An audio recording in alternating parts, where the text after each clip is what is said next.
All right. Is everyone recording? Yes. Confirm. Yes. All right. Let's do the thing. Well, fuck. I can't count backwards. I always just started drinking. Jesus, fuck. Blooper reel. 5, 4, 3, 2, 1. Hello and clap, welcome. Alex. Jeez. Oh, fucking. Sorry. Go ahead. Alex is this massive fucking clap. I thought it was very funny. We're off from Rick and Roll. Hello, fucking and right. welcome to. This is gonna be such a fun edit for you.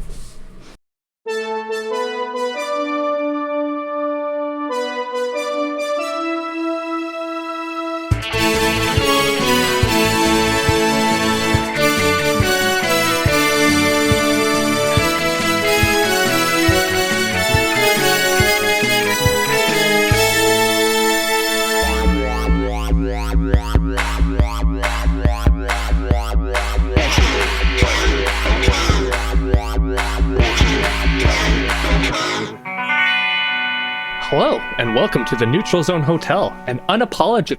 This happens every time. Unapologetically. God, that's like my future word. All right. Don't say it. Say a different word. I can get it. Hello, and welcome to the Neutral Zone Hotel, an unapologetically left-leaning podcast about the griddle sport of hockey, even if sometimes there's a lot of shit. And let me tell you, there's a lot of shit this week. I will be your concierge today. I am Trevor, pronouns he, him, the no longer allowed to be regretful Canucks fan. Although they lost to the Sharks, so give me 0.1 of a point towards that.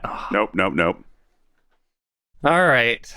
And with me today, You did say the griddle sport of hockey, Trevor. Shh. Minor details. All right, what do you guys go on? Introduce yourself. Unless you want me to redo the whole fucking thing. My name is Alex. Hello, and thank you for checking into the Neutral Zone Hotel, an unapologetically left-leaning podcast exploring hockey at its best and worst. My name is John, my pronouns are he, him, and I'm a fan of your Stanley Cup champion Florida Panthers, living in the beautiful city of Buffalo.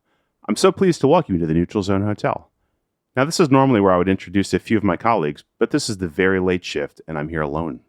It's time again for a clip show. We've got 2 segments for you this week. One is a never-before-heard game show, and the other is our interview with Cole Redhorse Taylor from last year. So first up is our game. It was recorded for episode 19, which is titled Goalie Carousels, Vibes, Cups, and All-Stars. It was released January 18th, 2024, and was so packed with goalie content that there just wasn't room for this. All right, so we're going to do a game. The game is called Stategories, and in honor of Marc-André Fleury passing Patrick Waugh for the second highest total of regulation wins by an NHL goaltender, we are going to do goaltender categories. Okay.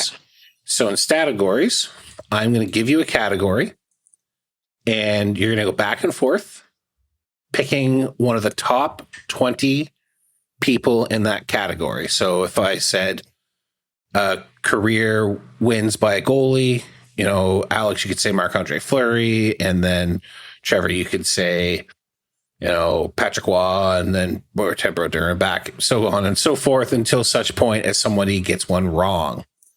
Once somebody gets one wrong, the other person can rattle off as many as they want for bonus points. But if they get one wrong at that point, they get 0 points for the round. Oh, see, you have to know when to hold and know when to fold them. You get the points. You get the points when you're going back and forth no matter what.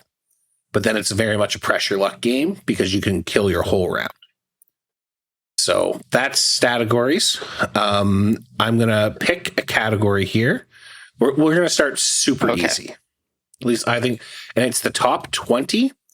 There may be more than 20 because if there's a statistical tie at 20, obviously. And I'm going to roll a die. Alex, you want to choose even or odds? Let's go evens.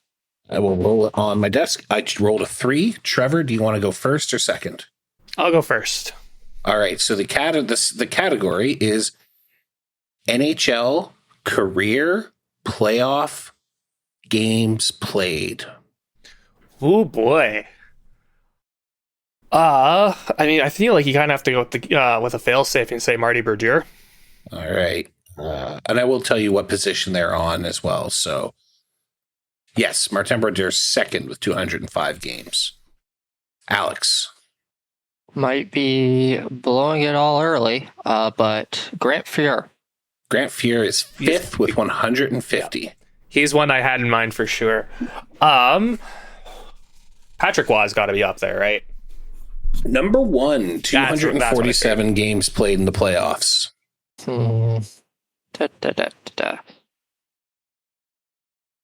It's kind of tricky because you got to kind of like, you can only focus on certain eras. Like you might want to think to go back to like those dominant Canadiens teams, but like, Yeah. maybe not. There's one guy whose name I want to say, but I don't remember. So If you put it out there and it's obvious, I mean, I'll give it to you. I'm not that much of a dick. yeah, but I'm afraid the name I'm thinking of isn't a goaltender, so I'm not going to say it. All right. And instead, I'll go with a guy who I suspect is probably up there based on longevity, but probably is near the bottom of the top 20 list if he's on there, because I don't really care about defeating Trevor. Luongo. You just care about stealing his favorite player, huh? All right. Yeah, he only had like the one long playoff run, and he didn't have too many playoff runs because he played in Florida for most of it. So Luongo is 40th with 70 playoff games. Trevor, do you want to push your luck? I will push my luck a little bit here. All Are we gonna? Is the Dominator up there? You're saying Dominic Hasek, 13th. They're tied 12th, 119. Lower than I thought, but I guess those Buffalo teams weren't exactly great. You know what? Chris Osgood. 11th, 129. Oh, man. I'm sure there's probably going to be some obvious ones, but I'm going to call it safe. I'm going to call it right there. All right, Trevor's calling it. Round 2. Let's pick something a little bit more interesting. Let's pick career leaders in save percentage. In order to be on this list, you must have played at least 250 games in a career. Boy. That's regular season save percentage. Yeah. Alex, you go first. Hasek. number 1, .922. Bergère. Again. Uh-oh. Yeah. Fuck. Martin Blew that one Brodeur, real early. 41st with .912. Wait, sorry, and hold on. He's got 912 and Hasek's number 1 with 922. Wow, Yeah. there's really not much of a margin for error in this. Holy No. shit. No. Do you want to take a guess at a couple I others, will. Alex? I guarantee you know some of these names. I'll say Lundqvist. Lundqvist, 9th Okay. with a 918. And I'll rest after that. All right, Alex, take the 2. You could have embarrassed Trevor. Roberto Luongo, 8th overall on this list at a 918. God bless you, Bobby Lou. Some other interesting players on this. I'm not going to give too many away, but Robin Lehner is on this list, 19th. So Really? yeah, but the number 2 guy, neither of you, I don't think, would ever have gotten, Johnny Bauer. So Oh, God, you're making us think that far back? Jesus. I'm not. Hockey references. Leonard's an interesting fair guy enough. because he, all things considered, he doesn't have a lot of games. He spent a lot of time as like a 1B or just a real backup before like winning the job in Vegas, and even then it's been injury marred. That's right. All right. Your next category for your third of 5 categories. Trevor, you lost last round, so you will kick us off. Active regular season shutouts. This will include players on LTIR.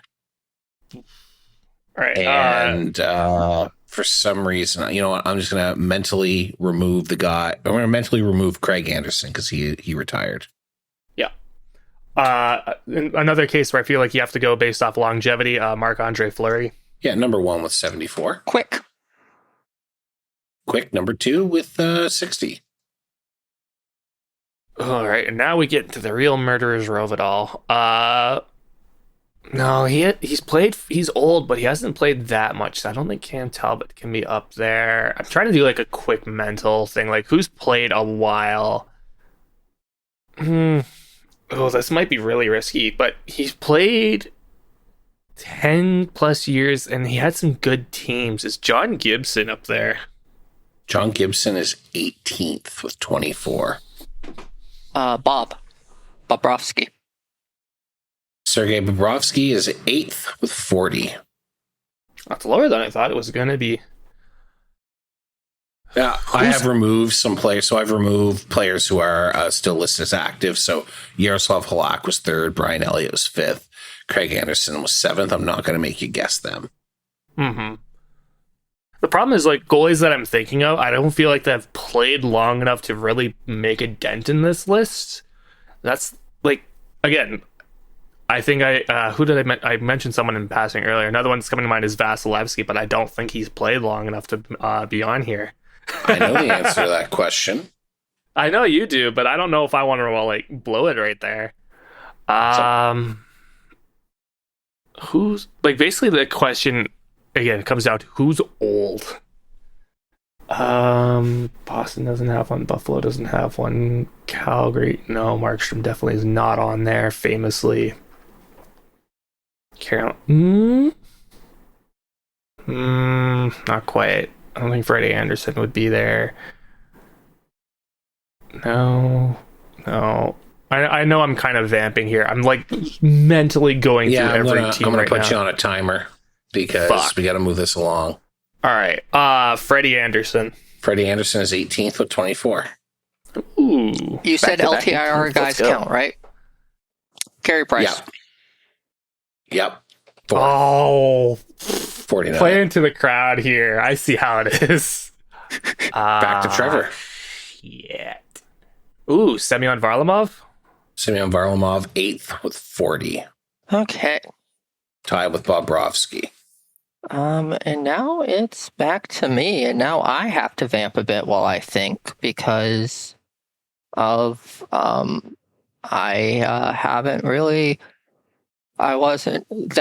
took less time than I hoped it would from Trevor. So I'll just say his name hasn't been said yet. He's been very good. He's been very good for a while. I'm hoping it's going to be there. Hellebuck. Hellebuck 11th with 34. How did I not think of him? Fuck, I'm dumb. Well, I don't know. God damn it. Well, you know what? You get a chance to prove how smart you are now by telling me a goaltender. There are 12 left on the table. Friggin' fuck. All right, I said I poo-pooed him earlier, but he's been too good for too long. Is Vasilevsky on the list? Yeah, 12th, 33. Okay. All right. Back to me. Back to moving around. Thoughts in my head, trying to think of players who it could be. Don't think beyond Price there were many guys floating around on LTIR still. We do a whole goalie episode, and they don't remember who's playing in the NHL, and it's been good. Well, the problem is we talked about mid-tier goaltenders, right? Like, I guarantee you, there are some mid-tier goaltenders on this list. Yeah, no, probably. Actually, almost certainly. Oh, he's still on LTIR. Maybe. Who dat?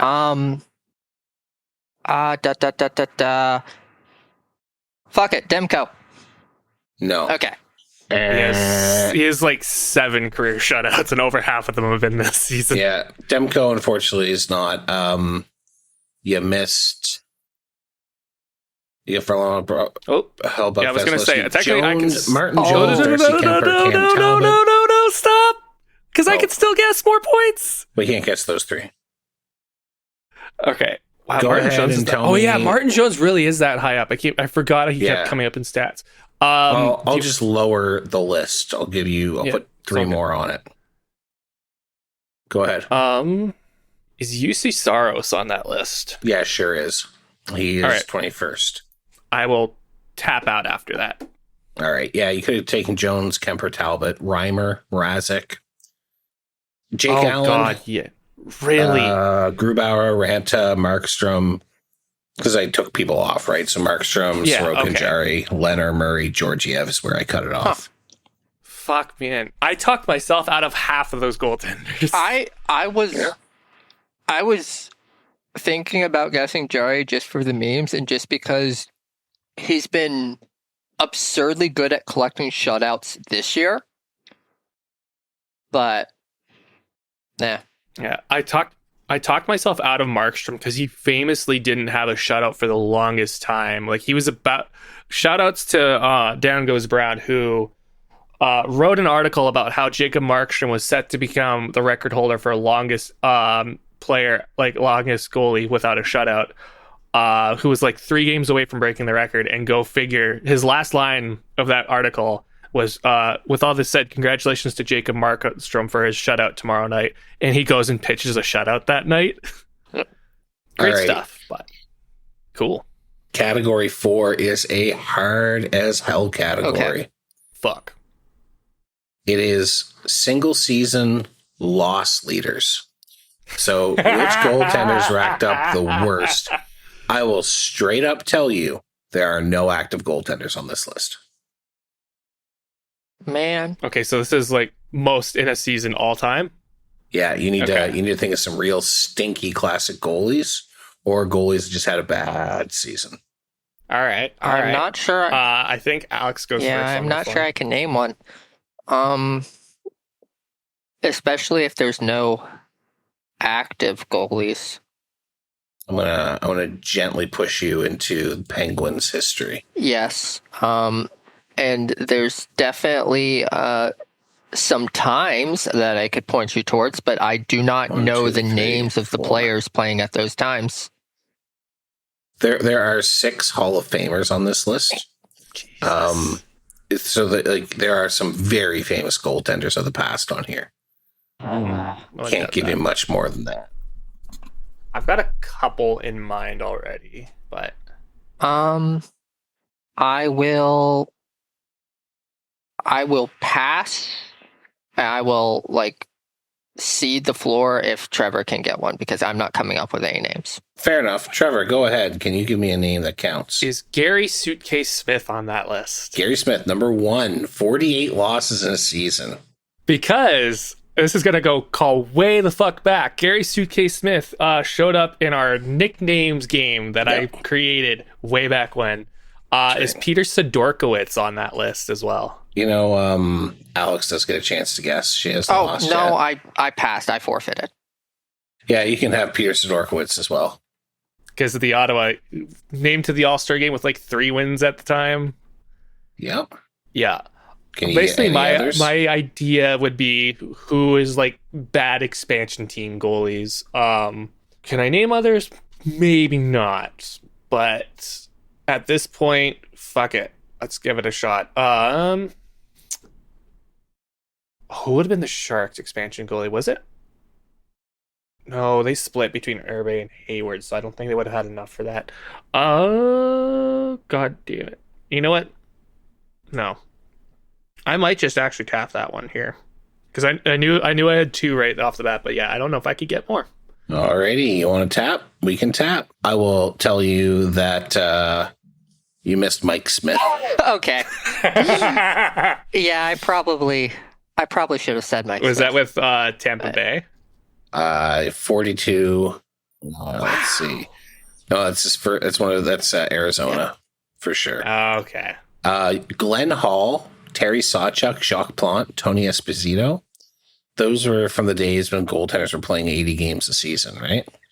Mark Denis is on the list twice for the early Columbus days. Yep. Craig Billington, and of course, Greg Millen. few others. But those are Felix Potvin's on here. Yeah. Really? Who was the Pittsburgh one that you were hoping Alex would get? I don't know. I just assumed there was one. I actually didn't look. I thought it was Bob Asenza, but then Bob Asenza, I guess, never actually played for them, so my brain just made shit up.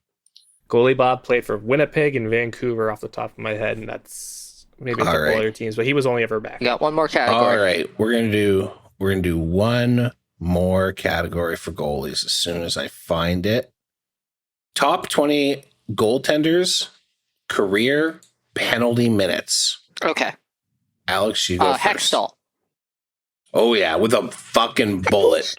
Yep. Hextall has 94 more points than the next closest person and played less games than the next 12 people on the list.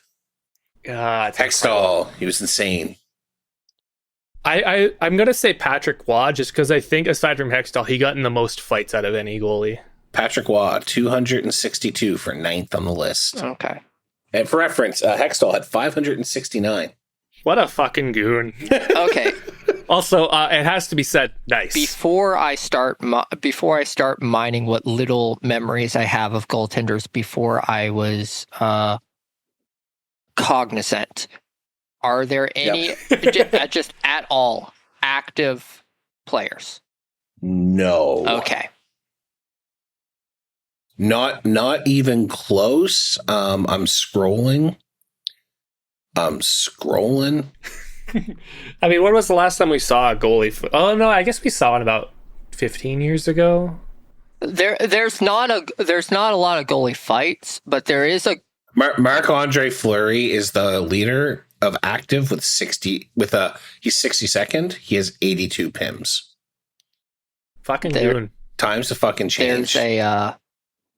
There's another goalie who should probably be higher on the list who is active than he actually is.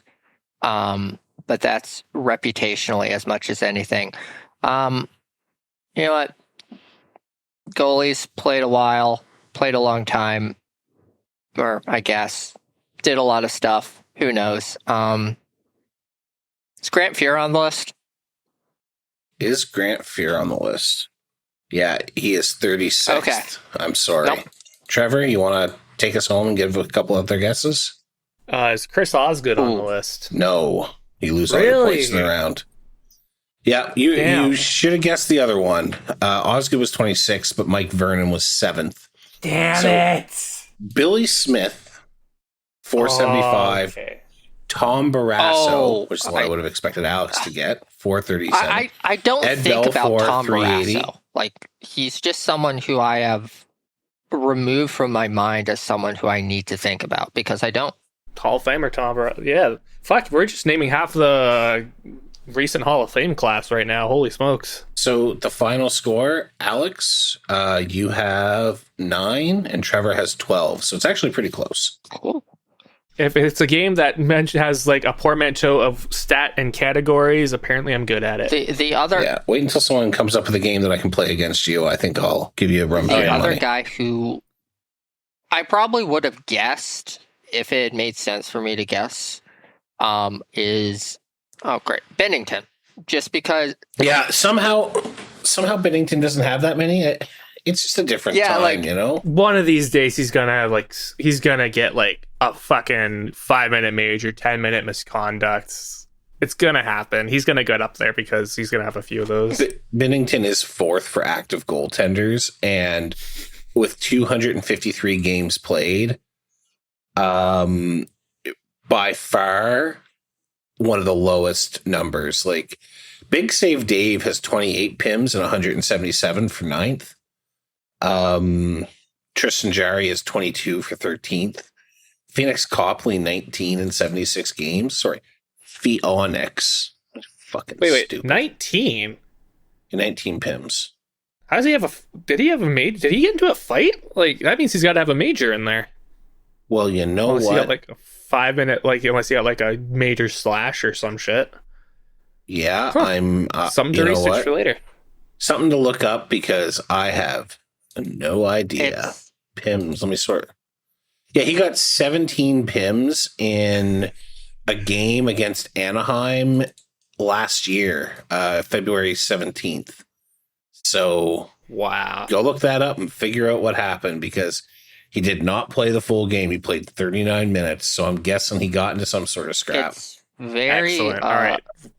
it's very kind of understated because he doesn't throw tantrums like Bennington does, but Jari is absolutely someone who is a rat when it comes to shit outside of the play that he does. Yeah. Yeah. I mean, nobody throws fits like Jordan Bennington. They're 3-year-olds who can't throw fits like Jordan Bennington. As a semi-step parent to a now 4-year-old, yep, can confirm. There we go. All right. All right. Well, thanks for playing my stupid game. That was fun. Yeah, that rocked. We're now available on YouTube at Neutral Zone Hotel. Please smash that like button, subscribe, and leave comments. SJ will read every single comment. You can follow us on Instagram or Bluesky at Neutral Zone Hotel, all one word. You can join our Discord at www.neutralzonehotel.com/Discord if you want to hang out with us. If you like this episode, please rate us 5 stars on your podcast platform of choice. After the break will be our interview with Cole Redhorse Taylor. But first, I've got to go chase those kids out of the parking lot again.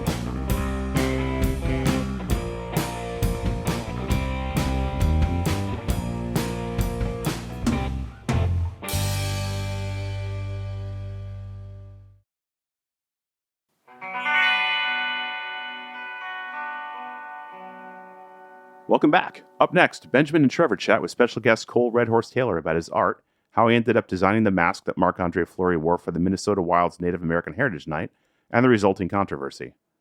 It was originally included in episode 13, It Shouldn't Be a Controversy, but It Is, from December 7th, 2023. Hey, everyone. Thanks for showing up to the Neutral Zone Hotel, an unapologetically left-leaning podcast exploring hockey at its best, its worst, and everything in between. My name is Benjamin. My pronouns are he, him, and I am a season ticket holder for the inaugural season of the Ottawa PWHL team, as well as being a fan of the Montreal Canadiens of the National Hockey League.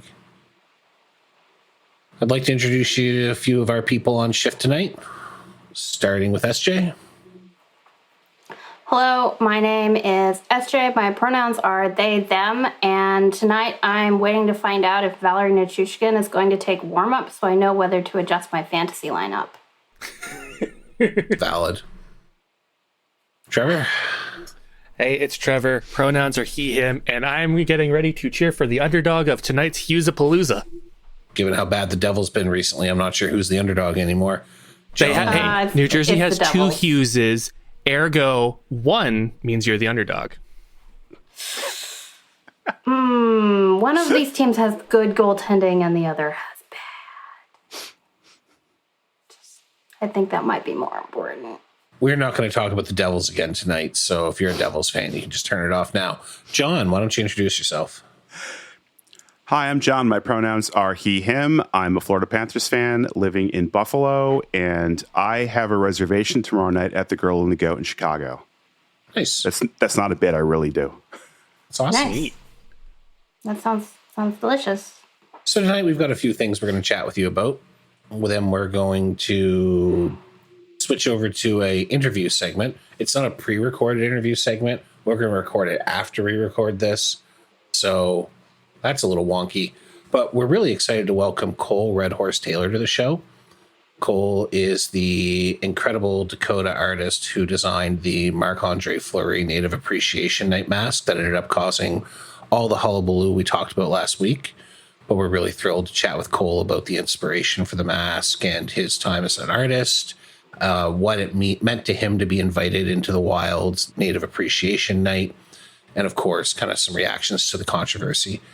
I'm sure we're going to learn all sorts of things. You'll find out when I do, really, because, like I said, we're recording this later on. But first, let's talk about the IIHF, everyone's favorite international organization that isn't a major crime syndicate like the IOC or FIFA, at least as far as we know. But what they've done now is they've made neck guards mandatory for all international hockey. Obviously, this is in the wake of the Adam Johnson passing in the United Kingdom earlier this year. but I think it's really, really huge step towards player safety. And I know that's something that we really like to focus on. I was super excited when I heard about this. I was also super excited that they made it mandatory for all international hockey and not just minor and women's hockey, which is apparently very, like, Hockey Canada didn't have net guards as mandatory for men's hockey, only for minor and women's. And it's like, men have necks that get cut by skate blades, and I'm not sure why they would be left out. So very excited that the IIHF has put a blanket thingy in place, and everyone can be safer. So yeah, and also this also includes the for the Olympics, so not just World Championships. Yeah, I mean, it rocks. I think potentially too, because as you mentioned, it's going to cover all international play. Hopefully, when you get like NHL players, when they go to the World Championships in summer after they get eliminated from playoff contention, hopefully they realize that, hey, this piece of equipment that protects my neck from razor blades and knives that are on people's feet isn't too uncomfortable. It's not going to be too bulky. And hopefully that can give them the encouragement to wear it in their own on-ice attire in the NHL instead of the handful of players we've currently got. Even that handful of players is a major improvement over what was. It's great to see players like Anze Kopitar wear one. He's a captain. I think that's meaningful to people. So I think that things are dramatically improving in this space at a pace that I did not anticipate, and that's heartening. Yeah, it's interesting that they are going to be doing it for the Olympics, because instituting these sort of safety devices at the lower levels tends to just make, for people when they come into the NHL from juniors, from the AHL, to just keep wearing the thing even before it's mandated. Like you saw a lot of young players wearing visors before they were mandated in the NHL because they had to wear them in the lower levels and they were used to it. I'm wondering if, all the guys that go to the Olympics, they're going to have to pick out a style they like and use it there. Maybe they will just, use them when they get home. To that point, though, we've seen it prior in other Olympics because visors are mandated in the Olympics, and we've seen players who famously don't wear visors in the NHL wear them there. Off the top of my head, Ryan Getzlaf and Jamie Benn are two examples of having to wear visors during the Olympics when they aren't known for ever wearing one in the NHL. But you don't have to take your neck guard off to have a fight. I find it really interesting the speed that we're seeing action taken on this compared to, say, the introduction of the mandatory helmet in the 1980s. I think it was the 79-80 season, actually, that helmets became mandatory. And we saw players without helmets up until the retirement of Craig McTavish in the mid to late 1990s. With goaltending, it was a lot quicker. Once they introduced kind of the fiberglass mask, maskless players were to the NHL within about 5 years. It didn't become mandatory until after the last player had exited, who didn't wear a mask. But it was very quick comparatively from the introduction of the first ever kind of that Jacques Plante murder mask up until sort of the advent of the modern, not the modern, but, like the more appropriate look. But in this situation, I think it's very simple. Somebody died. And one of the reasons why we saw the helmet rule come in when it did was somebody died. So it's very good to see the IIHF taking a proactive stance on this. They did note that the actual date of the mandatory use is going to be based on supply. So that tells me that there is probably a dearth of these around the world based on players at all levels wanting to pick up more neck protection. But of course, that means we're going to see better technologies come down the pipe pretty quickly. So it's good. A major hockey entity needed to do this. I still think the NHL is likely to end up with a grandfathering clause similar to visors and helmets. But again, like you said, Trevor, if they're forcing them to wear the Olympics, if they're forcing them to wear them in junior and at the World Juniors, you're going to see that behavior come home to where they play normally. And there are a lot more players nowadays in the NHL wearing neck guards, especially the older guys who I think have lost a little bit of their feelings of immortality that young men tend to have. All right, do we want to talk about the salary cap? Yep. All right, so Gary Bettman announced the salary cap is going to go up to about $87.6 something million for the 2024-2025 season. So that's 4 years after the first COVID season. We're seeing the salary cap shoot up by a large percentage, roughly 5% of the current cap. Obviously, the cap will have gone up $2 million over the previous 4 seasons. That's a lot lower than what a lot of teams were banking on, especially the Toronto Maple Leafs, famously. But it does seem like salary cap relief is on the way. Who do we think is going to be the biggest beneficiaries of this other than the Leafs? The Panthers. Yeah, I was going to say, Yeah, the They're Panthers. spending $14.5 million on goaltending, and they have to re-sign Gustav Forsling, Brandon Montour, and Sam Reinhart. that's a lot of stuff. who's the next big superstar whose contract is up soon? Is it Draisaitl in 2 years? Might be. Yeah, that's going to be him. Yeah. They have Draisaitl up in 2, so they're going to want to start working on re-signing him after July 1st. And then McDavid's up the year after that. And they don't have a huge amount of cap space coming off next year. They have to put Connor Brown's performance bonus on next year's cap too. And that's like $3 million. So that's basically the that's- entire extra 4 right there. Ah, So fucking dumb. That's so fucking dumb. but yeah, it's going to be probably one of those players who, they're making, well, especially for Draisaitl, who's making like decent money, but like 8.5, he's easily going to get like 10, like probably, I'd wager what, like 13? Do you think he hits? It depends on what he wants. It depends on What he wants and I think it who's depends willing to on give it to whether him. he goes to free agency. If he decides he wants to go to free agency, he could probably make over 13. Sure. But the key thing now is that with that extra cap space, and presumably even more by the time that hits, GMs are going to be willing to dish out more money. We're already starting to see it. Like when McDavid hit 12.5, we thought that was pretty nuts. McKinnon hit 12.6, and I think Matthews' extension that kicks in next year's 13.1. And now that you got this extra cap space coming in, we're going to see even more lucrative contracts. So 13 and a quarter. Yeah. 13 and a quarter. think Thank you.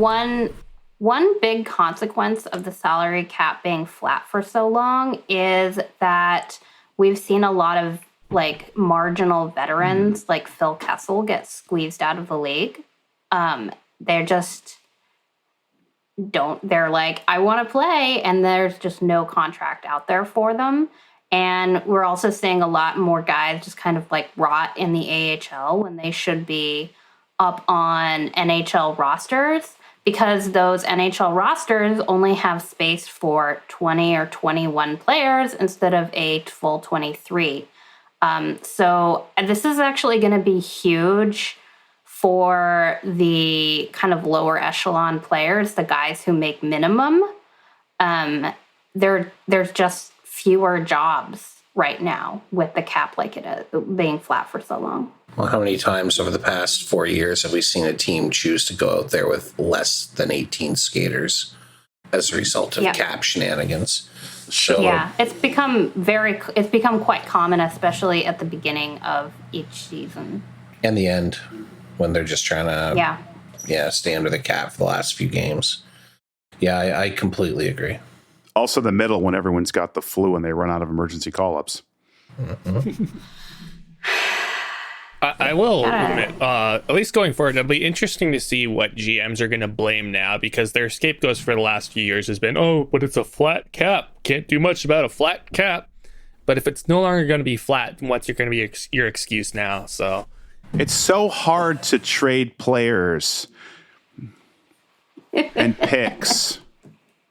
Do you know how hard it is to be a GM? I did hear some speculation floating around that maybe like upcoming trade deadlines and free agencies might be a little more festive with a higher cap because now they're going to have the room for it. Do I think it's going to happen? No. In a perfect world, it'd be cool, but You know what they're going to blame? They're going to blame the draft no longer being all in one location. How can we possibly communicate with each other in 2024 if we're not in the same city getting drunk? John's pointing at his phone right now, and we know that there's a GM WhatsApp group because Kyle Dubas famously got kicked out of it immediately and got reinvited as soon as he joined the Penguins. I actually, that could be apocryphal. I don't know, but I choose I've to never believe heard that's that. true. Oh, yeah. I've never heard that. It was bouncing around on Twitter. Oh, well, don't believe anything you read on Twitter, especially not anymore.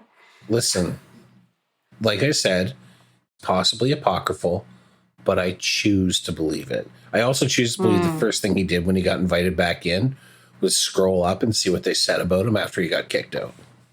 Oh, I'm sure they have disappearing messages turned on. Yeah. The difference, of course, is that Brad That Treleving, I don't even think they kicked him out because he was fired and hired so fast. to go back one quick second, that would imply though that GMs are smart and know their way around technology. I mean, Kyle Dubas does. He's probably the guy But who that's set because it up in Kyle the first Dubas place. is like our age, collectively our age. Kyle Dubas is younger than me. Like I said, collectively our age. I'm sure if you added us together and averaged us out, we'd, No, because John. If you added us really- together, you'd get Jim Rutherford's age. Oh. He's like 2 months younger than I am. Huh. That makes him, what, half my age? Roughly. I don't know. Something. He is a small, No, not quite. small baby child. Not quite. Ooh, small bean, Kyle Dubas. Still, if there was ever a better sign that almost all of us are eligible and ergo probably better than most GMs, it's that right there. I think at some point we have to take a look at the long and storied career of Brad Treleving's signings because he loves bad signings. And look, he gets an A for the Matthews deal. I'm a fan of it. I don't think Austin Matthews is the player. I don't think any GM is going to convince him to take an 8-year until he's ready to lock in for 8 years. And that'll probably be after this contract. He'll probably say, yep, give me an 8-year now because I'm 30 and I'm cashing out. But they gave less than half of this upcoming cap increase to Austin Matthews. It saves a ton of money for Willie Stiles. That leaves money on the table for Mitch Marner when he gets his next contract. If John Tavares sticks around, he's not making $11 million a year in a couple years. So that's a good deal. The problem is he gave a ton of that money away to David Kampf and to Ryan Reeves. And I don't care so much about the 1-year deals this year, but They gave 3 years and $3 million to Ryan Reeves instead of, maybe re-signing Sam Lafferty, who they traded for a 5th-round pick to Vancouver. And Ryan Reeves has 1 goal and maybe 10 minutes of ice time. Meanwhile, Lafferty is at half a point per game. yeah. Thanks, Brad. What do they need points for? The Bruins and the Panthers and the Lightning are very, very scared of Oh Ryan my Reeves. goodness. Ryan Reeves is going to punch them all. I don't even think he's playing right now. No, he is. Cut that out.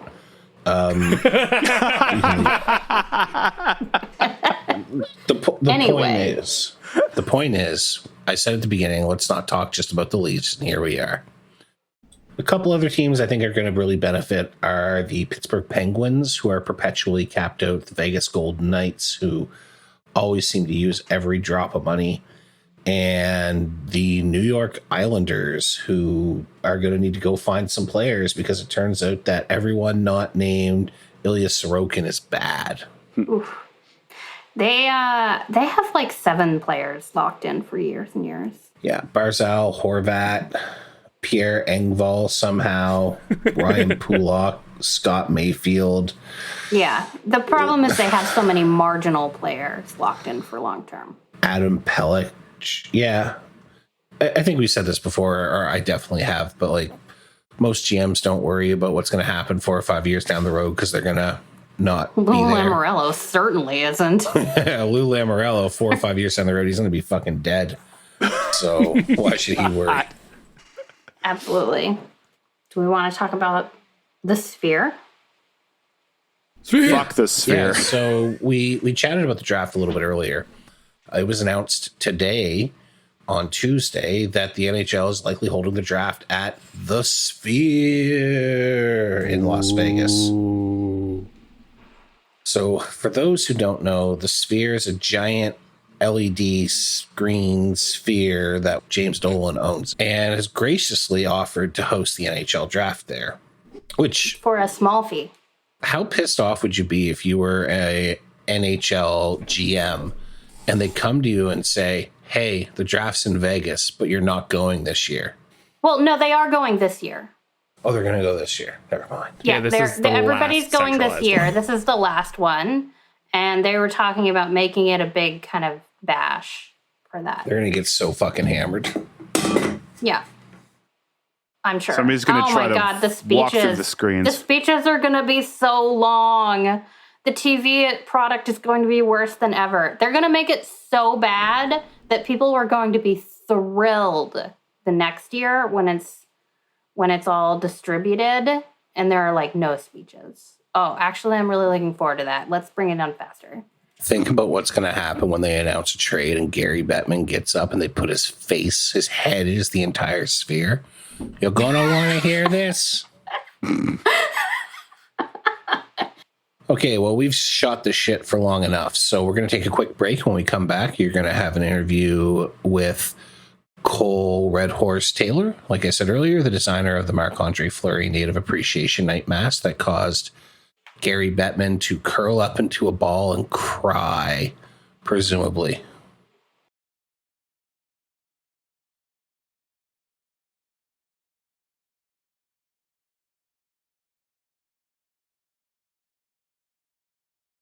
All right, welcome back to the Neutral Zone Hotel, and we are thrilled to welcome Cole Redhorse Taylor to the Neutral Zone Hotel. Hockey fans were recently introduced to Cole's work when a mask that was designed for the Minnesota Wild goaltender Marc-André Fleury made headlines across the hockey world.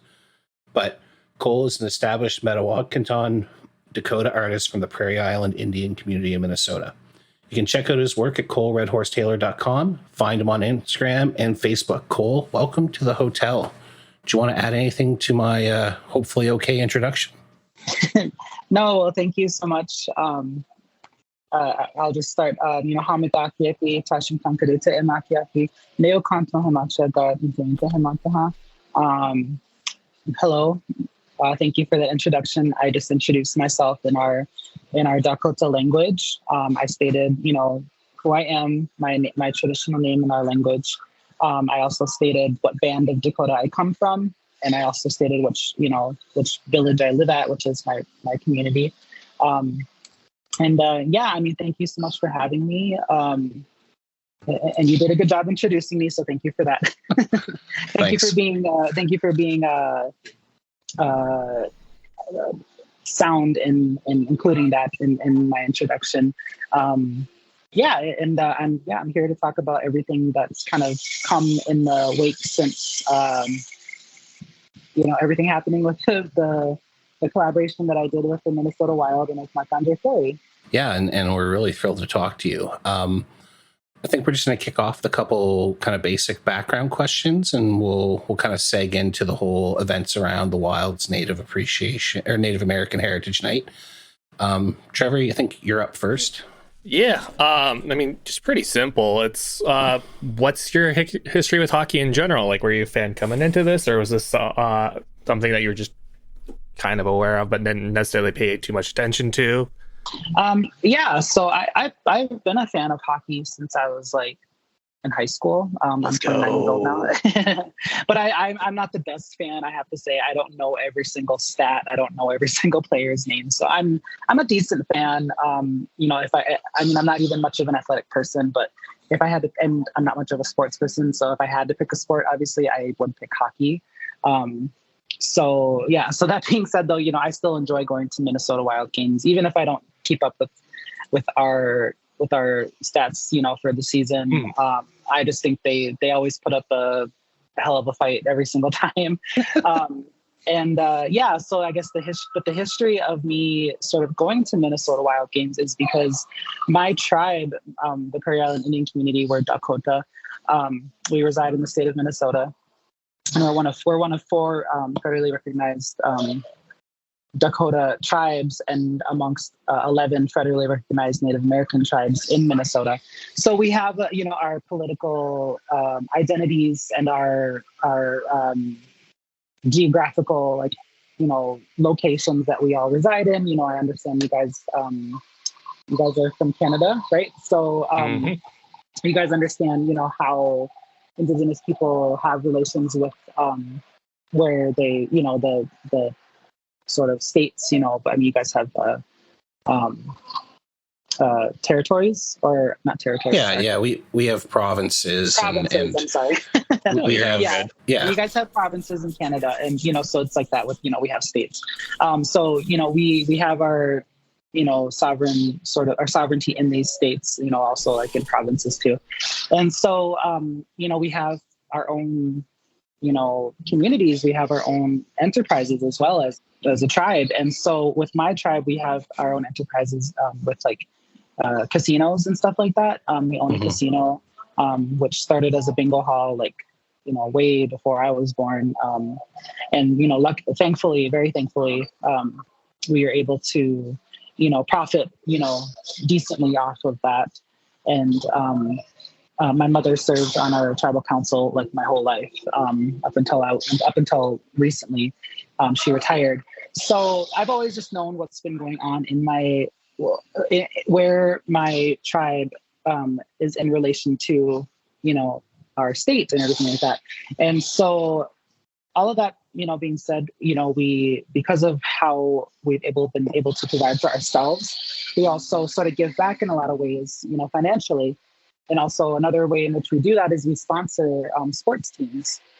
So my tribe sponsors we sponsor the Minnesota Wild. We also sponsor, which, wasn't a team until the early 2000s.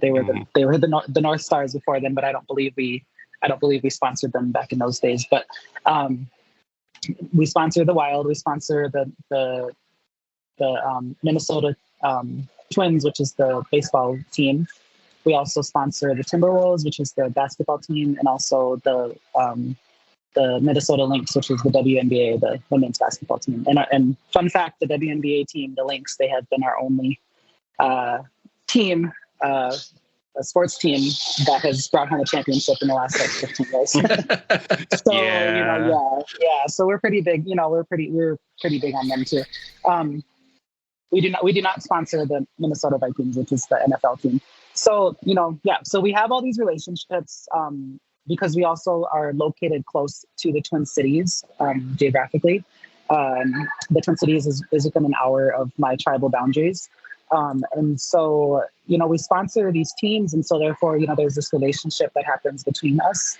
And then, we always kind of get, access to games. We get to go to the games. We have tickets and stuff that we can use to go there, watch the games of those teams. It's always been really good. That was, long story short, that's how, I came about going to Minnesota Wild games. They're always really fun. And then, within the past, maybe less than 10 years, they've really started to put out the effort to, talk about Native American heritage, which, is I shouldn't say a new concept, but it's newer for, entities here in the States. They're kind of just now starting to recognize us, which isn't the same in Canada. Your guys' government has always done a little bit better than we have with that. So part of that is, the day after Thanksgiving is Native American Heritage Day. And so a lot of and then November is Native American Heritage Month in the States. And so throughout the month, which it's still gaining traction, but throughout the month, you'll see things about Native American heritage and whatnot. highlighting Native American issues and Native American, people. And so being that, they decided that they wanted to, work with us on this, obviously for obvious reasons. And so, that we've done our drum and dance group, which, performs, our traditional dances and stuff. They do that sometimes, or they would do that sometimes, for the Wild and for other teams like that. And they would put out, T-shirts that they would sell and give out that say, Native American Heritage Night and, whatever. And they started to do an auction that started on Native American Heritage Night, which is the day after Thanksgiving, the Friday after Thanksgiving. And they would, have these jerseys that were made up of sort of an indigenized design of like the Minnesota Wild logo, and, would feature like more indigenous like aesthetics on them. And, the teams would wear them for that warm up at least. And then, they would sign them and the auction would happen, and it would actually raise money to help a Native charity. And so that's kind of how this whole relationship came about with me. Yeah.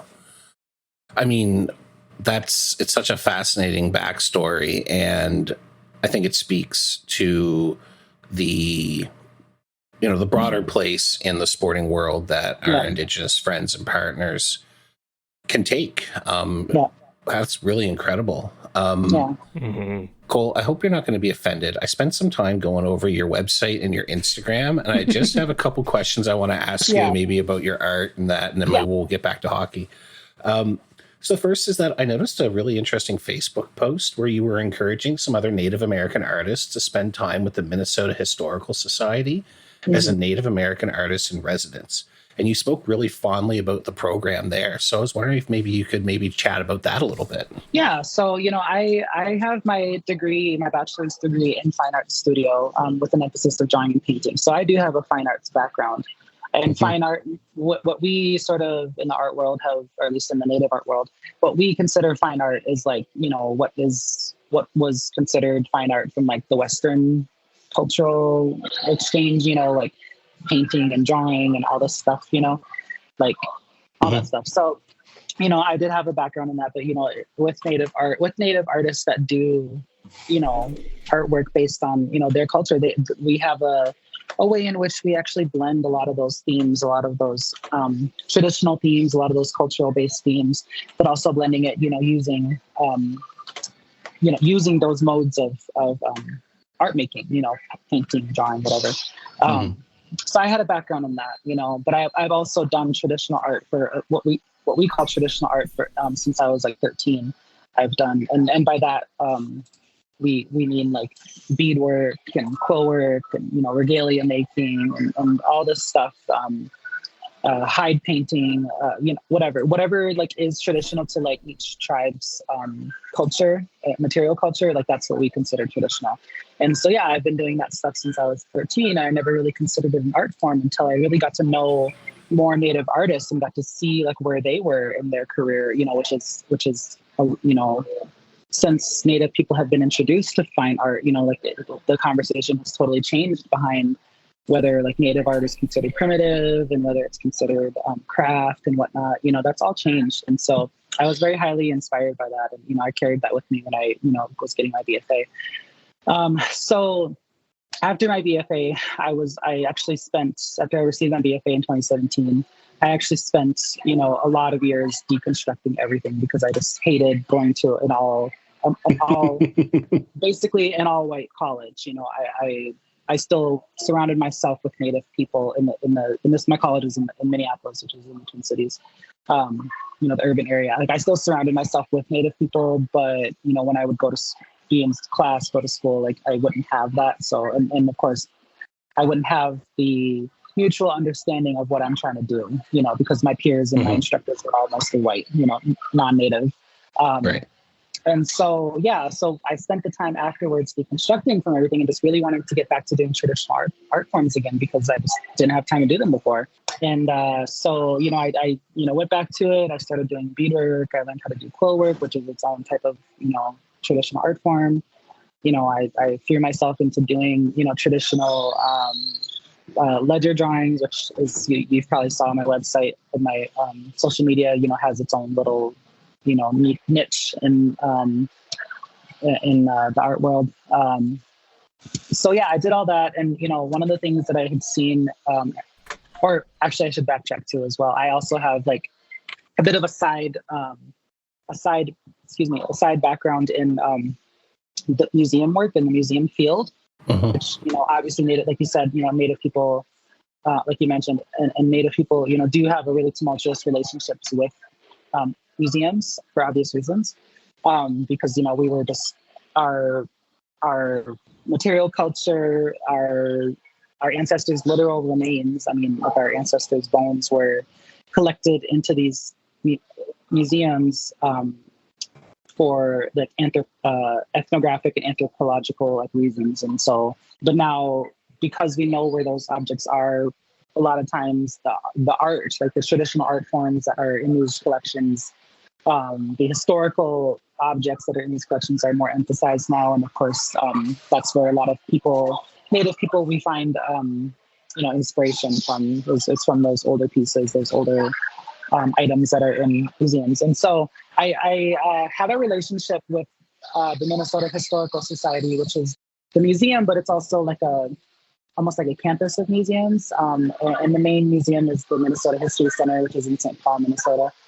And they have a huge, vast collection going back since before Minnesota was even a state, before it was formed, going back like 300 years almost, since first contact with my ancestors. And so, all that being said, and of course that obvious tumultuous relationship with Native people, the museum has gone about trying to remedy that and has really gone about setting a relationship with Indigenous communities in Minnesota, and using their collections to help these people have agency over what is being told about our ancestors and our stories and our place in this history of this state and in this country. And Dakota people, we have a very, very, very complicated history with the state of Minnesota. So that's another story for another time. But yeah, so they have this residency though where they use museum funds to support Native artists that are in traditional art fields that are considered endangered, meaning like not many people practice certain types of art forms in these Indigenous communities, and they want to support them, and they want to help them grow and help their communities revitalize these things that are lost, due to colonization. And so I've seen that residency, and I wanted to apply for it. I actually applied for it 3 times before I finally received it. And it's a huge residency because there's a huge grant that is written for it, and therefore there's lots of funds that are allocated to those individuals who get that residency. And it definitely helps me because on top of all that, the biggest part that was really, really, besides the financial, support, the biggest part for me was being able to go into the museum collections and look at them and work with them up close, to see pieces that like my own ancestors, like literally my own relatives made, and getting to see them up close, because in museums you don't get to get close to anything that they have. It's always behind the glass. And that's what the museum wanted to break down, was that barrier, and let people know that, yeah, you can still access these collections and you can use them to better, they might have to stay here, but, you can use them to better yourself and to better your artwork, to better your community, to understand things better. So I'm very much a champion for that program, because it really did shape me as an artist and what I think about our people, again, our relationship to the state. And it definitely shaped my artwork, even though it was something very, very specific. I was doing revitalization work with revitalizing traditional footwear, which might sound like secondary or whatever, but it was a big deal because it opened up this conversation in my own community and in other communities like ours, that we really got to sit back and look at ourselves and say, oh yeah, like, this is what we used to do, because we haven't been able to do this in so long, because that knowledge was lost, and here I am trying to revitalize that and help that, give that back to my community. So that's what that was all about. Yes. It sounds like a really incredible program, and I'm thrilled that you got to experience it. And it sounds like there's going to be a few people who follow in your footsteps through it. So that's awesome. Yeah, and I should also note, I had that from 2018 to about early 2020. I had that residency, and I was having it. It's like you kind of join a sort of class of artists who it's like a graduate class, like we all like. Whoever we have it with, it's like we're the people of that time frame of that year, of that, So it's like this whole little like group that we kind of get to be in, because another part of the residency is that the museum collects work from us for their permanent collection. Oh, that's super cool. Mm-hmm. That's amazing. Yeah. Yeah. There was something you mentioned when you were discussing your work, was the ledger drawings, Cole. And when I was looking through your portfolio, that was something that really stuck out to me. I love the juxtaposition of the beautiful drawings on top of sort of that ledger page.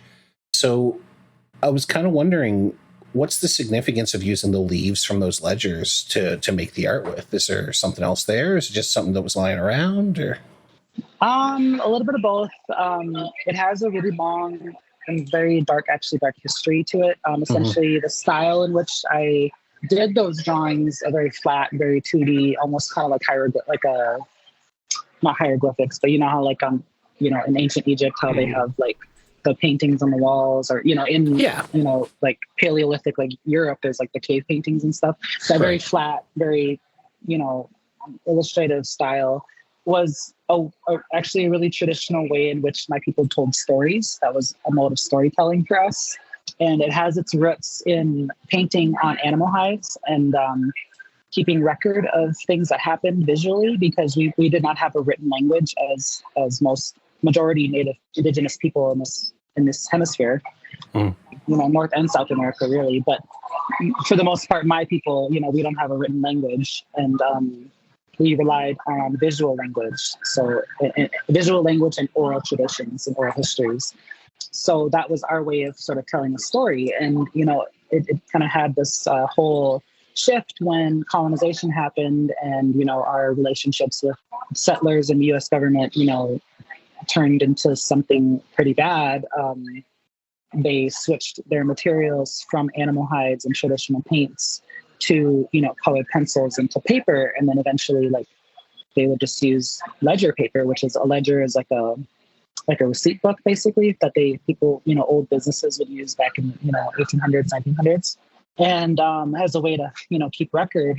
Those people, ancestors, they couldn't write, and so they just kind of used the paper, appropriated the paper just as a material, and it became its own art form, and it had a resurgence in like the 1970s. I wrote a whole paper on this, so I can go on and on about it.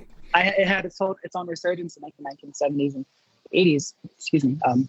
It became its own like art form, and so contemporary times now, though, Native artists are using that as a way of expressing their tribal histories, their tribal backgrounds, and what they're trying to talk about. And it's kind of snowballed into its own thing. But really, what's actually kind of unfortunate is that it, a huge part of why they became so popular is in the 1800s. This general who was dealing with indigenous people on the Great Plains, he imprisoned a bunch of chiefs and a bunch of men who were from the Southern Plains, and he basically kind of gave them these materials and said, "Hey, draw what you used to do as free people, because you're no longer free," in a way to, that statement up. Yeah. So it does have this really dark history, but it's still a sense of it's like a sense of pride for many people, because we get to tell our stories this way, though. Mm-hmm. So that's been a big part of my art making as well.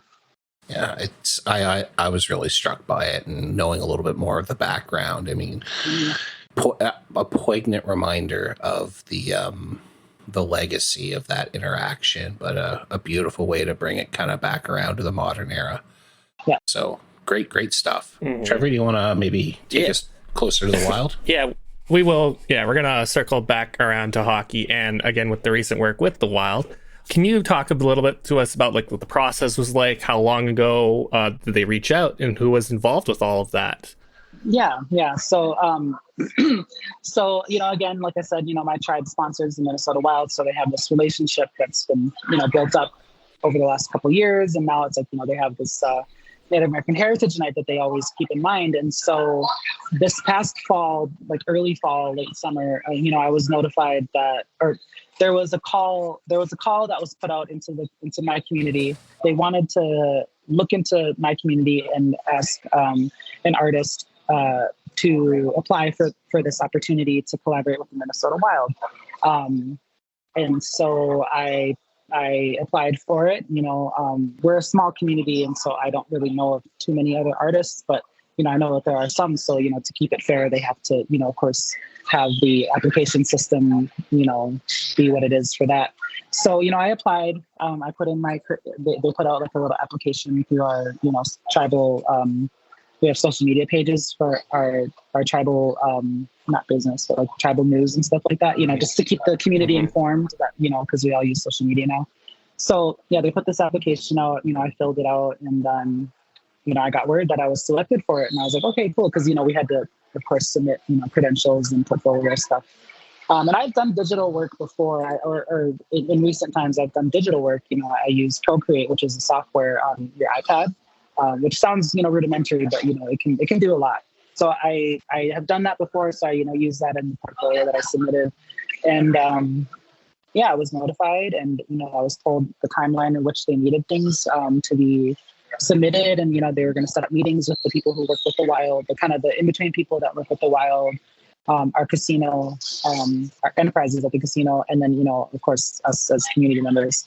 So we had a meeting, and, they told me like, what they were looking for, well, not necessarily what they were looking for, but what kind of needed to happen in order for, this to, come through fruition. And so they sent me like a template of like what the helmet would look like, because, for full disclosure, a lot of people think that I painted the helmet myself. I did not. They had a guy on deck who worked with them before that does, paint, but he also just has ways in which he is able to translate designs onto like helmets and stuff. Like he has a company.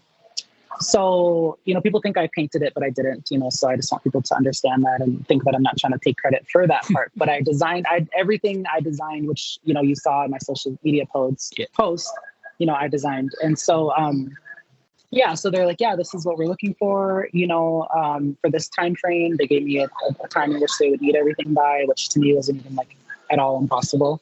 I've worked under much more strenuous deadlines. And I just said, I'll just, I think I know what I'm going to do. I know how I want it to look. And they're like, okay, cool.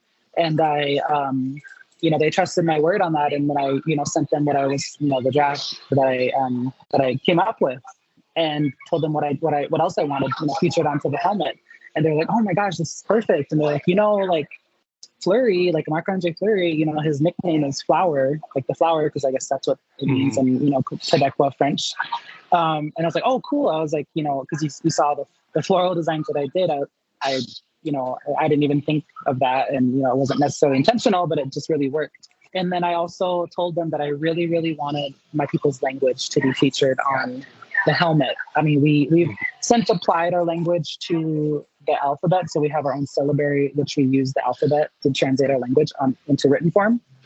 So I knew how I wanted it to look, and I wanted that on there because I really wanted to make a statement about, because I know, this collaboration is a really cool effort, into, kind of mending relationships with, my community and Indigenous people in the state.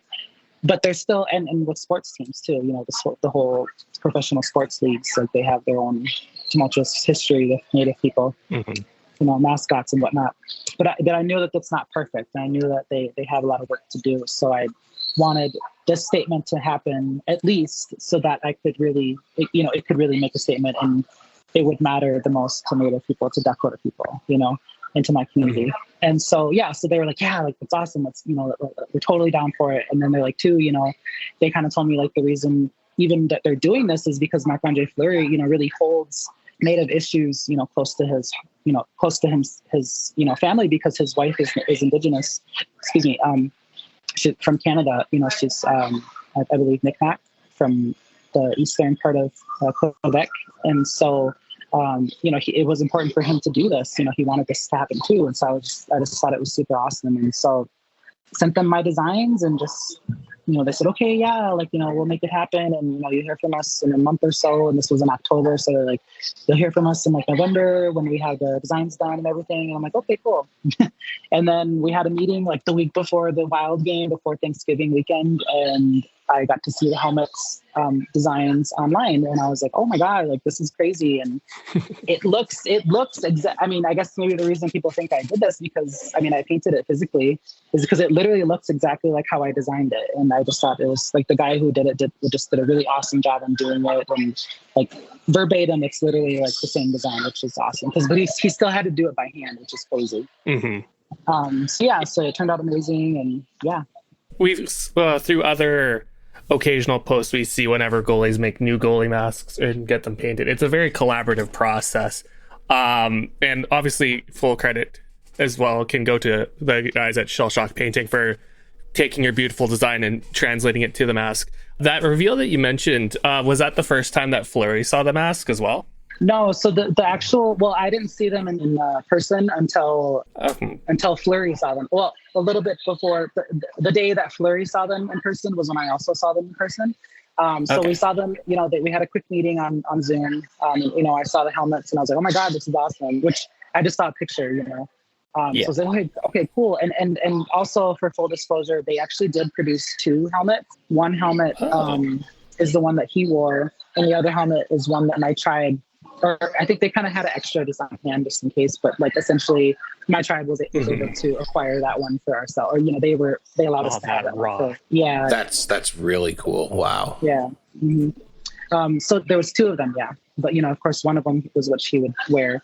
So I got to see them. So fast forward to a week later, the Wednesday before the Thanksgiving holiday here. I got to go up to where the Minnesota Wild practice, which is in St. Paul. And I got to see the helmets and I got to do all of the press and all the interviews for that. And then, I got to be the one to present Marc-André Fleury with the helmet that he was going to wear after he was done practicing. He was done practicing and he was had to go and shower and change and all that stuff. And then he came back and I got to unveil it to him. And, we had tribal officials from my tribe, our tribal council members and other community members there. And then, the news stations were there. And, when in the video that was featured in the press and all that stuff and in the social media part of the whole thing, when I unveiled the helmet is literally when he first saw it. So, they captured that moment on camera, which is pretty cool. Yeah, I saw that. And he's famous for his smile, right? But I've seen a lot of Marc-André Fleury smiles over the year, and that one, it was huge. He definitely looked like he was thrilled. So incredible. Yeah, and he has and I know he, English is his kind of second language, so he has a pretty thick accent in which we don't. No one in Minnesota really speaks French, so we don't really know French that well over here. I know that he had a way of expressing his excitement, and it just kind of at first it actually kind of came across oh yeah, this is cool, the way he kind of said it. And he said something yeah, this is simple, I like it. And I was like, oh, okay. I thought he'd be more enthusiastic, but we still read his body language that he really was excited to wear it and stuff. Yeah, I think it really not only did it show with the big smile, and you're right, I live right on the border between Quebec and Ontario, so there's a lot of French people here, and some people who grow up kind of in deeper Quebec don't have a lot of English around. It is a struggle to get the words and all that. So I have no doubt, just by looking at him, how much he loved it. And I also have no doubt, based on how hard he fought to wear the mask in warm-ups. That I think was, because I'm sure you're aware of it, but just for anyone who's listening and isn't aware, the day of the Wild's Native American Heritage Night, it came out through Alan Walsh that he wanted to wear the mask and had agreed to pay any fine that the NHL would put on him, but there had been pushback. And then, of course, within 6 hours, the NHL had folded. Cole, if you're not paying attention, that's been a bit of a pattern with the NHL this season. There was something very similar with that around Pride Tape, where they basically folded like a house of cards. But I guess my question for you is, were you aware in advance that any of this drama was going to happen? And kind of what was it like on the day seeing that occur? Yeah, so I actually knew, ahead of time. I remember, I think one of the first times that they did the Heritage Night jerseys for the Wild, which I was not, back then I was not a part of that. I didn't make those jerseys, whatever. They're like, yeah, like they can't technically wear them during the game, but, they wear them for warm-ups and whatever. And, like, oh, okay, yeah, I get it, whatever. So I knew of like that sort of instance. And then I also knew, actually, I was informed the day that, we unveiled the helmets to him. One of the people from the team at the casino or at the team with the Wild, whatever, that was helping me, that was, coordinating everything for me. They were like, yeah, it sucks that he can't technically wear it, but, he wants to still wear it and just pay the fine. I'm like, oh, okay. And at first I was actually kind of bummed. I was like, well, it's like, I hope he can wear it in some fashion, at least, that'd be cool. Like I didn't do this for nothing, but so he was, he probably was aware of it too. And yeah, he still wanted to, wear it, which was really pretty cool. And I was like, okay, well, hopefully he can. I almost didn't really have my hopes up entirely, but I was just thankful to even be there. So I was like, yeah, okay. And then, I want to say the next day, one of the people from through social media, after not the next day, but the day after Thanksgiving, the story was put out onto the news stations here and social media and whatnot about the helmet and everything, the collaboration, and everyone loved it. I was able to make a post on social media and talk about it, and everyone loved it. A lot of people loved it, and right away people were like, "Oh, it's a bummer he can't technically wear it." And then one of my friends on social media tagged me in something, and it was like a unofficial sort of article or an unofficial statement that someone said, like, that I think someone might have quoted I want to say the owner of the Minnesota Wild or something like that. And they're like, yeah, unfortunately the NHL league has stated that Marc-André Fleury will not be able to wear the helmet, and if he regardless of if he pays the penalty fee, that, like you said, that NHL doubled down and said, well, the whole Wild will be reprimanded for this as well if he does that. And I was like, whatever, I still got to do it. I still got to, be a part of this experience, and I still get to go to the game for free. My family gets to come to the game, and we get to, still celebrate it, I guess, whatever. And that was on Friday, which was the day of the game.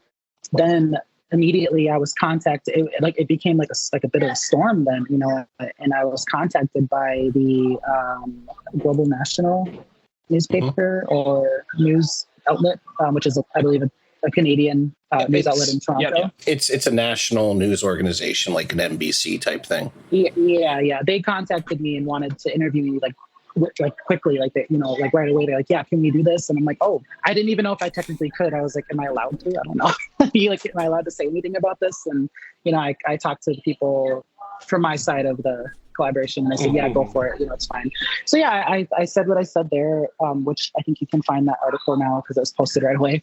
And, I just said, I understand their rules and regulations. I was like, but, what they're saying by doing this, by really doubling down on this and really, letting it be known that they'll reprimand Pip and the team, is that they're being racist, without necessarily saying that they're being racist, And it all stemmed from, of course, when some hockey players wanted to have pride tape, which like the rainbow flag, which is of course the insignia for the LGBTQ plus not movement, but the community. The community. Yeah. Sorry. The community, and to obviously call attention to that, to what they are trying to make a stand for, to the rights of LGBTQ plus people. In the Native community, we call them Two-Spirit. So, calling to to make a stand for the rights of Two-Spirit people. And so, I understood that, and I'm like, okay, I guess that's, where it's from. But I also said, and being that it comes from that line, which was a recent event, where they, said, oh, nobody can wear anything personalized on their uniforms. And I said, I understand that, but also what they're saying by that is they're also being homophobic. And I also said, I understand that if it was something political, quote unquote, if it was something controversial or polarizing, I was like, but at least in this instance of acknowledging Indigenous people, that is not something that should be politicized. That is not something that is like polarizing. It's literally acknowledging Indigenous people. And unfortunately, acknowledging LGBTQ, two-spirit people should not even be polarizing or political, but unfortunately it is made polarizing and political, at least in this country. And so, that being said, that's what I said. And, they put out the article, and then I think by then, and then another article, I think it was the Toronto Star or another news outlet, also contacted me, and they didn't interview me, but they just asked for information and some pictures that I had, and they also published their own article sometime later. And this was literally right before the game was going to happen, so I was like, interviewing people and like getting ready for the game, or I was being interviewed and I was getting ready for the game, and I go to the game, and by then, like, even on social media, like Twitter or X or whatever it's called now, X, Facebook, all the Instagram, it's like all over. Like everyone's pissed that this is what the NHL is doing, and I was just like, oh my god, this is crazy. Like and my face is on there on a lot of these posts that people are sharing with Marc-André Fleury. I'm like, oh my god, this is crazy. I was like, I don't know. I didn't know. I knew, like, I stood by what I believe in and what I said, but I was like, I can't believe I'm like kind of part of this whole, hate to say it, call it a controversy, but like part of this controversy, which is crazy. Yeah. And then we're at the game, my family and I and my community, we all had like a suite on the suite level of the XL Energy Center where the Wild play. And, I'm there and I'm like, well, if he wears it, then cool. If not, I understand. Cause I also said, I can't expect someone to put their job on the line. He could be fired. He could have been fired for doing that.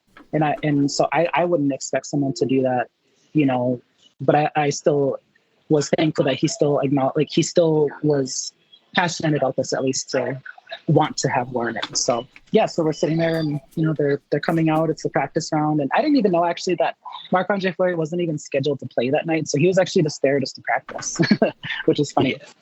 And then I see the first what sucks is that I'm nearsighted, so I can't see really far. Oh no, yeah, I so feel you on that. I have the same thing. Yeah, so I'm on the suite level and I'm really looking and I'm like, I can't see it. And then I see the goalie come out, but it's not Fleury, it's Gustafsson. And I'm like, oh, that's not him. Okay. I'm like, well, I don't know. Is he coming out? And then I see him. I'm like, oh my God. And the helmet itself is, white, right? And then the other helmet, or the original helmet that the goalies play is also white. So I'm like, I can't see. Is it that? I was like, is he wearing it? I was like, oh my God. And they didn't have the Jumbotron camera on the players because it was practice. It was the warm-up round. And someone's like, he's wearing it, and I was like, what? And I look, and he turned, and from where he was on the ice where he was, he turned to the side, and I could see some of the designs, and I was like, oh my God! And I like ran to the edge of the suite, and I was jumping up and down, and I was like, oh, like it just. I'm trying not to get emotional. I imagine it's got to be like one of the more surreal moments in your life, right? Yeah, I'm trying not to get emotional about it. Oh no, get emotional. I mean, please do. This rules. Yeah, I'll tell you. I was just... No, go ahead. Oh, go ahead. Oh, sorry. It was just crazy. It just meant so much to see him do that. I was just like, wow, like I can't believe he's doing that. And then,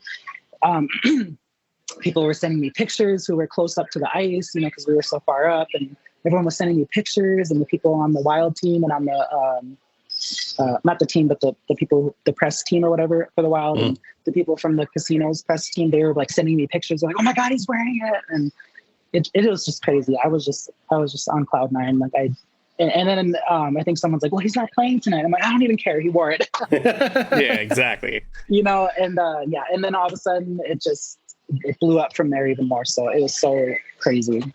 I'll tell you, we were paying attention. Our group of hockey friends are all, we're progressive, intersectionality. We believe in these. Yeah. We want to see the players take stands and actually support, Native American Heritage Nights and Pride Nights and Black History Month nights and all these great causes that need it. And to see the NHL have this event occur. Yeah. And then, of course, he gets out there on the ice. I think social media exploded, at least mine did. Pictures of Marc-André Fleury. They couldn't have done anything more to draw attention to the night and the mask and the great work you did, Cole. And what an incredible experience it sounds like it was for you. And thank you for sharing it with us. Yeah, thank you. Yeah, it was crazy. And like, so many people were like, and what's even more, interesting, like, they say on social media, like, don't read the comments because, that's where all the haters are. But there, like, I did look at the comments of, some of the posts that I saw, and so many people just all across the board. I literally didn't even see one negative comment. Like, so many people were like, yeah, like, Marc-André Fleury, like, flipping the bird, I don't know if I'm allowed to cuss on your podcast. Oh, yeah, you absolutely can. Go for it. We are. He was like, yeah. Fucking go for it. They were like, yeah, like, good way to say fuck you to the NHL, and to the president of the NHL. Like, it was crazy. And I really do give credit to Marc-André Fleury, again, because he did not have to do that. His job was hypothetically on the line. That's how he provides for himself and his family. I understand. It's his career. And he still did it. I give him the credit for that because honestly, I don't think the Minnesota Wild really would have cared either way. Maybe they would have as a whole, maybe they would have just played by the rules, but he was like, fuck you guys, I'm going to do this because this means so much. And it was just, I personally haven't spoken to him since then, so I don't know what his actual thinking was. And he has not made a comment about the events, since then, but I just, his actions spoke so much, and it spoke so much to his character. And and actually today my tribe, my tribal council and tribal officials, they honored him during a meet and greet again recently, and they honored him with a blanket that has our tribal insignia on it. And in our culture, giving someone a blanket is a way of honoring somebody and saying thank you and to give back, a little bit. And so, they gave that to him, in honor of what happened and what he did, I just still can't believe it happened. And it just is so much bigger than me and is so much bigger than just the heritage and stuff. It's just, it started this whole conversation about the way in which sports teams, society, American society, at least as a whole, the way that they need to go about, working with and acknowledging Native people. 100%. And, it's a conversation that we want to see happen more. Again, Trevor and I are Canadian. Some of our co-hosts are American. In Canada, there's been a long conversation around Indigenous reconciliation. And it's something that I think, rightfully, we're going to be working on the rest of our lives and the rest of our existence. We should be, because it'll never be perfect, but we can do so much more to make it better. So congratulations again. What an incredible story. And the mask raising $35,000 and that beautiful wild medallion you made, another $5,000. Incredible stuff. And that goes to some really great causes as well. I believe the American Indian Family Center. So yes, in the Twin Cities. I'm thankful. And to me, that was the most important thing, was that it raised money for, regardless of everything, like the important thing was that it raised money for that cause. Like that was the most, I couldn't stress that enough, and I'm glad it did. Cole, you've been so generous with your time, and we want to say a big thank you for joining us and walking us through some of your art and your story, and we're just hoping for so many more successes for you. Do you want to share anything else with our listeners? Maybe let them know where to find you online, or you can find my social media pages. I have Instagram and an official Facebook page where if you just look up Cole Redhorse Taylor, you'll find my artwork and what I try to update them as much as I can. And you'll find a lot of my work there. I have a website, which is coleredhorsetaylor.com. And, I try to update that as well. I don't really have a whole lot of artwork that is for sale. Sometimes it's a little hit or miss when I do have those for sale. But, the cool thing also is that so many people reached out to me that wanted custom designs for their kids' hockey helmets or, goalie helmets. Oh, wow. That just also meant so much to me. And I'm trying to answer those as quickly as I can and to work with those individuals as quickly and as best as I can to, at least give them something so that they can, have something for their kids to, take pride in when they play hockey as Indigenous kids. And that just, I don't want to get emotional again. That also means just as much to me. So I'm so thankful for everyone's support. And I'm still kind of riding on cloud 9 from it. I'm still taking it all in. So, just humbly, I say thank you guys so much for reaching out to me. And humbly, I say thank you, Kadama, to everyone for their support in this. So thank you guys. It's really been our pleasure. And thank you for joining us.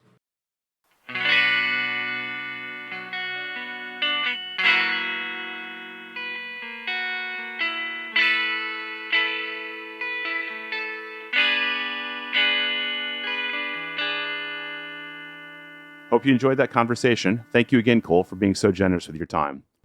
And with that, you've been listening to the Neutral Zone Hotel. Neutral Zone Hotel is written, hosted, and produced by the Neutral Zone Hotel crew. Find out more at neutralzonehotel.com. Emily Mowbray designed our fabulous logo. You can follow us on Instagram or Bluesky at Neutral Zone Hotel, all one word. You can join our Discord at www.neutralzonehotel.com/Discord if you want to hang out with us, talk hockey, and other things. If you like this episode, please rate us 5 stars on your podcast platform of choice. Thanks for listening. See you again soon.